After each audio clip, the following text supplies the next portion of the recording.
Xo'p, давайте o'rtoqlar olamiz. Demak, oldimga studentim keldilar. Dilnoz, bularda chorsida o'zlarini женская одежда magazinlari bor. Qanaqa bo'ldi natija? Judayam zo'r. Birinchi marta target yoqdim. $5 dan 3 kunga $15 yoqdim. Men kutmagan natija bo'ldi.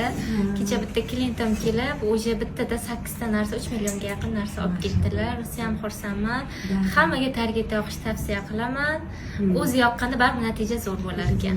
Demak, siz noldan ochuvdingiz, Instagram. Noldan ochdim. Yangi podpisчик, yangi podpisчик men kutmagan darajada bo'ldi. O'sha 400 ga yaqin odam kirdi. Rosa ham xursandman. Rahmat Jamila opa, kattason.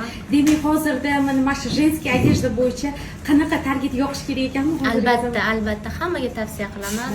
Hammada target yoqsa natija zo'r bomba bo'lar ekan. O'zim ham birinchi marta yoqqan, kutmagan natija bo'ldi-da. Kutmaganingizda. Zo'r. Tabriklayman, ishlaringizga omad, rivoj. Bundan ham ko'p milliardlab